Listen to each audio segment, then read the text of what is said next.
Salut à tous, alors petite vidéo pour parler un peu du prix du XRP. Je vois que ça spécule beaucoup en ce moment et puis je voulais simplement vous dire peut-être de ne pas prendre forcément trop de temps pour essayer de comprendre ou de trouver quel sera le prix du XRP en fonction de son marché parce que c'est hyper dur à évaluer. Donc il y a beaucoup de spéculations qui diraient que le prix pourrait valoir 100 dollars, 1000 dollars, 10 000 dollars, 50 000 dollars, qu'il y a des rachats possibles par la Fed ou pas, à 500, à 1000, à 2000, à 3000 dollars. Bref, on peut en discuter pendant des heures, ça fait pas forcément beaucoup avancer le schmilblick. Mais en tout cas, je voulais quand même parler du prix du XRP en particulier, mais tout simplement de la mécanique d'un marché et de l'anatomie de ce que j'observe sur le XRP dernièrement.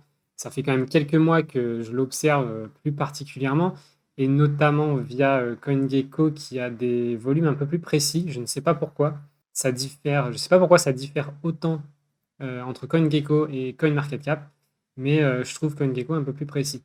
Donc je voudrais commencer par rappeler que la capitalisation de marché, c'est quand même vachement décorrélé du marché lui-même.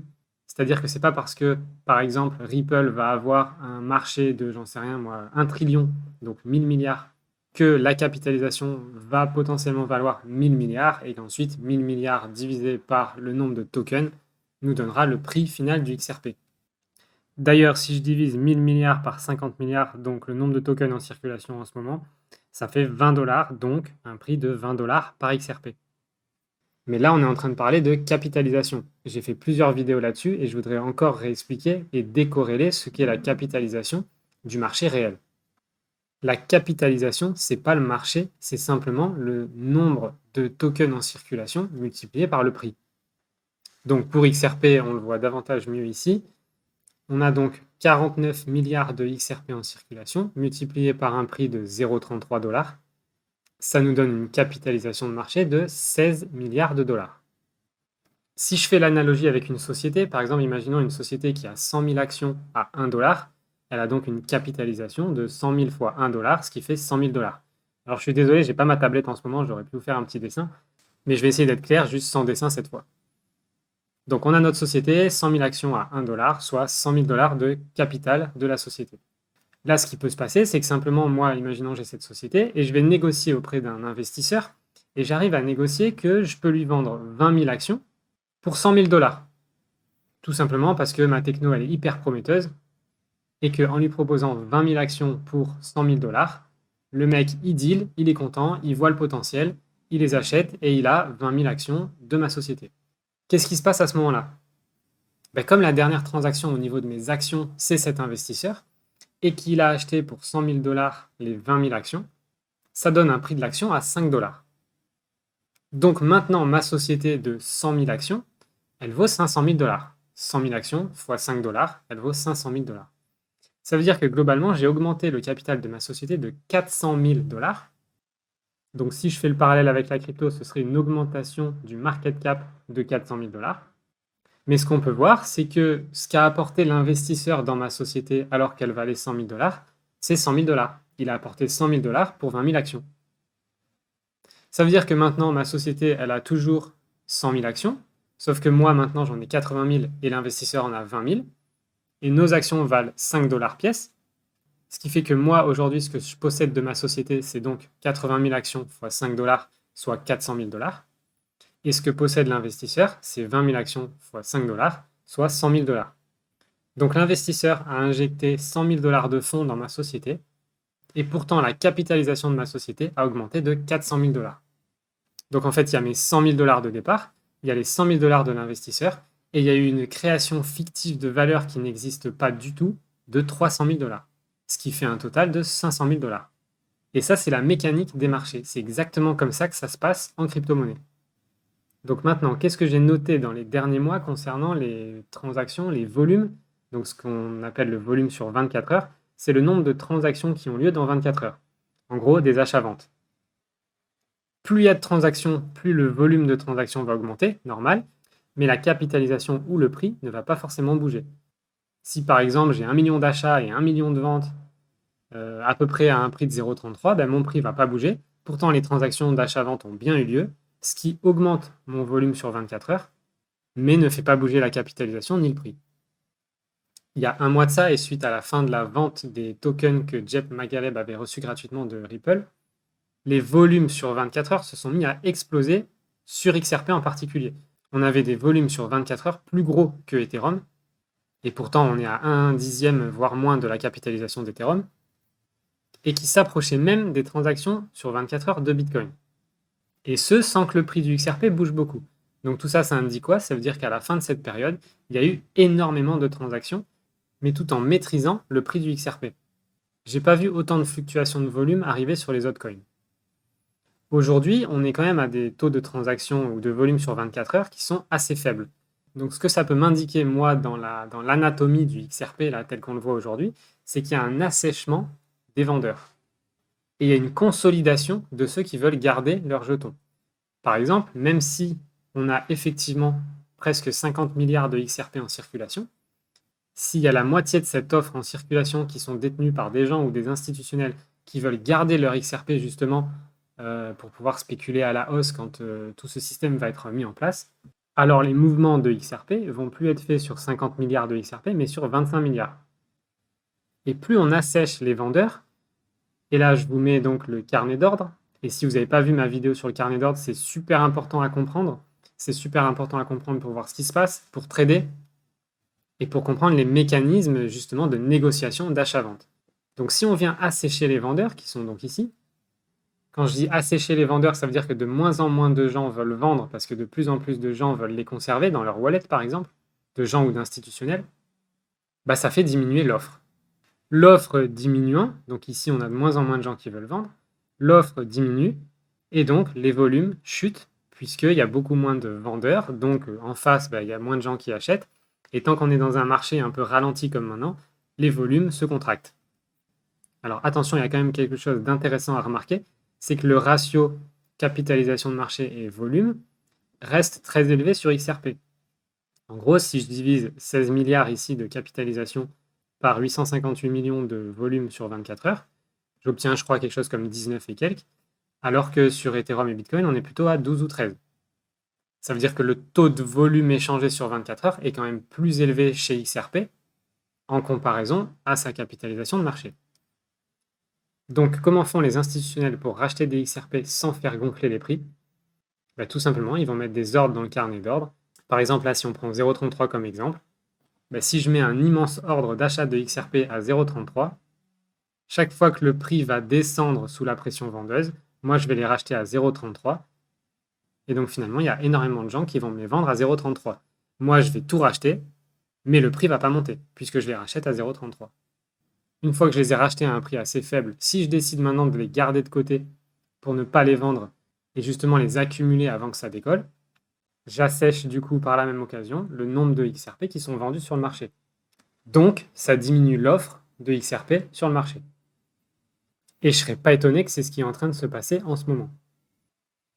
Donc maintenant, en imaginant qu'on a asséché les vendeurs et que donc l'offre est très réduite, imaginons maintenant une bonne nouvelle ou un événement qui change la donne sur XRP, et là, tout le monde veut en acheter.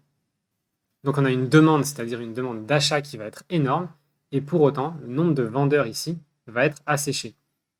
Ça veut dire que la moindre personne qui va vouloir acheter tout de suite, acheter au marché des XRP, va remonter très vite le carnet d'ordre. Et qu'est-ce qui se passe quand on remonte le carnet d'ordre? Le prix monte.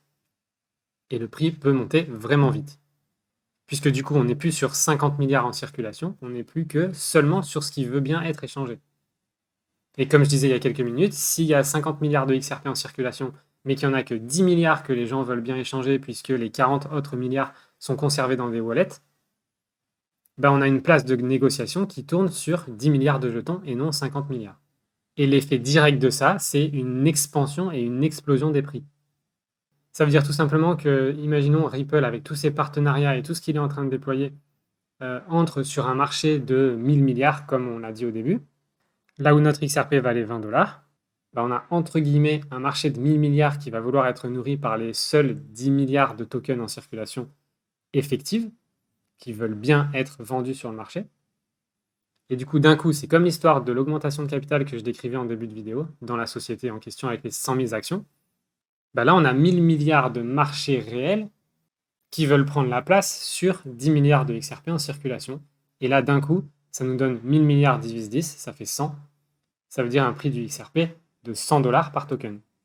Donc simplement sur cet effet d'assèchement des vendeurs, on va passer d'un prix de 20 $ à 100 $. Et ça peut être n'importe quoi entre les deux, ça peut être beaucoup plus aussi. Puisque le marché réel de XRP se mesure pas en milliers de milliards ou en trillions, mais plutôt en dizaines ou en centaines de trillions, voire de quadrillions. Et donc si effectivement il y a une volonté d'achat de 1000 milliards de dollars en XRP sur les 10 milliards restants en circulation ici, et que c'est la dernière transaction qui a eu lieu, et donc que le prix a naturellement explosé, bah, c'est la dernière transaction ici qui définit le prix de chaque XRP et le prix de tous les XRP. Donc tout comme la société, la mécanique et l'anatomie du marché, c'est que simplement avec 1000 milliards et un assèchement des vendeurs, on peut créer un effet levier incroyable. C'est pour ça que c'est extrêmement complexe d'évaluer le prix du XRP, et à mon avis, ça sert à rien. Ce qu'on sait juste, c'est de revenir au fondamental, de savoir ce que Ripple et XRP représentent, de savoir ce que Ripple est en train de déployer, de la liquidité que ça représente, du marché financier sur lequel il va opérer, et de la liquidité que ça va représenter dans XRP. Sans oublier que pour être un pont entre les banques centrales, ce qui est le but de XRP et Ripple, il faudra que son prix soit naturellement élevé, et pour moi, selon moi, ce serait supérieur à 1000 $, pour que son prix reste plutôt stable pendant les transactions.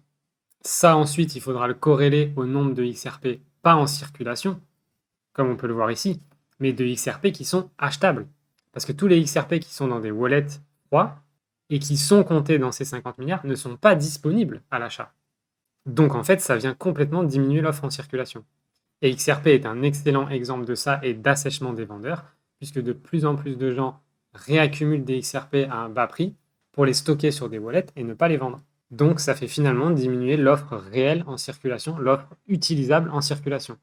Et si cette offre réelle diminue et que de plus en plus de gens veulent en acheter, l'effet levier est absolument énorme et les prix peuvent exploser. Et tout comme mon exemple de la société, c'est pas parce qu'un investisseur est arrivé avec 100 000 $ que la capitalisation de la société va augmenter de 100 000 $. Comme on l'a vu, il est arrivé avec 100 000 $, il a été bien négocié, et la société a augmenté son capital de 400 000 $, soit 300 000 $ de plus que les 100 000 $ de l'investisseur.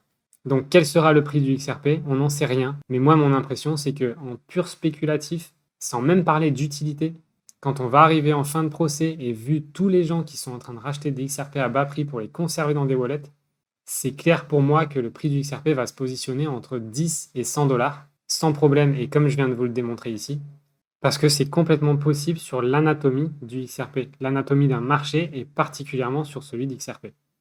Donc combien ça vaudra? Est-ce que ça vaudra 10, 100, 1000, 10 000, 50 000? Personnellement, j'en sais rien, et personnellement, je pense que ça vaut pas le coup de se prendre la tête avec ça.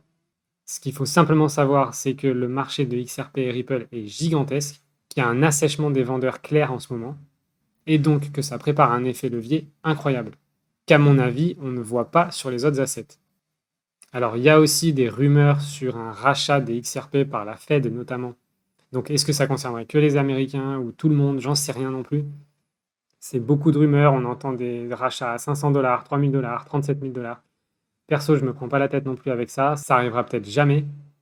Donc peu importe, à mon avis, il y a beaucoup de vidéos YouTube comme ça qui sont juste là pour faire des vues et faire perdre du temps en même temps, mais en aucun cas c'est des sources sérieuses. Maintenant, c'est possible, effectivement, qu'il y ait un rachat des XRP par les gouvernements ou les institutions financières. C'est possible qu'ils le rendent obligatoire, c'est possible qu'ils le rendent obligatoire à un certain prix, mais on verra à ce moment-là si ça arrive. Et en tout cas, si un jour quelqu'un vient me proposer de me racheter mes XRP à 500 $ alors qu'ils valent par exemple 10 balles, bah c'est clair que je ferai tout pour pas tous les vendre. J'en vendrai peut-être 10 ou 20% sur l'opportunité, mais c'est clair que si on me propose de racheter mes XRP à 500 $, c'est que ça va valoir beaucoup plus, et pour moi ce sera un feu vert total. Donc là aussi, pas de prise de tête, tranquille, on verra ce qui se passe. J'ai toujours dit qu'on pourrait être surpris effectivement de la fin du procès, parce que ça m'étonnerait qu'ils préviennent tout le monde avant de dire que le prix du XRP va exploser ou que l'affaire avec la SEC va se résoudre. Donc je pense qu'on peut être surpris. On a l'ISO 20022 qui va démarrer en novembre. Il y a quand même tout qui commence à converger vers cette fin d'année. Ça va peut-être être chaotique, mais en tout cas, moi je garde mes XRP bien au chaud, parce que même si on se prend encore un moins 50%, à mon avis, le XRP va être le plus explosif d'ici la fin 2023. C'est clair qu'il faut arrêter de croire aussi que XRP c'est le mal parce qu'il travaille avec les banques. Les banques ne seront jamais supprimées, et c'est pour ça que je suis investi dans XRP depuis le début. C'est parce que XRP offre cette liberté aux utilisateurs finaux, nous, par exemple, où on peut échanger à bas coût et très rapidement beaucoup d'argent d'un coup. Et en même temps, il travaille aussi avec les banques, qui, à mon avis, est une institution qui va durer. Il y a énormément de gens qui, de toute façon, ne passeront pas à la crypto, auront peur, et ça va durer très longtemps avant que la totalité de la population ait des cryptos, si ça arrive un jour. Du coup, les banques seront toujours là et seront des entités indispensables dans l'écosystème de la finance de demain. Et c'est pour ça que pour moi, Ripple et XRP se placent en maître dans tout ce marché, puisqu'ils proposent un pont entre les deux, un pont entre les banques et un pont entre les clients finaux et les banques. Donc à mon avis, et pour conclure, pas de quoi spéculer sur le prix du XRP ou passer des heures à en discuter. Voyons ce qui se passe. Le fondamental de Ripple et XRP est excellent. On est bloqué aussi par ce procès entre la SEC et Ripple. Mais quand tout va se débloquer, on verra enfin le vrai potentiel de Ripple, le vrai potentiel de XRP, et on verra enfin la couleur de tout ce qui est déployé en arrière-plan en ce moment et depuis quelques années. Voilà, j'espère que cette vidéo a pu vous faire comprendre un peu plus ce que je pense du prix du XRP et de là où ça va, et en espérant que ça vous permettra de gagner un peu de temps par la suite. Prenez soin de vous et je vous dis à très vite.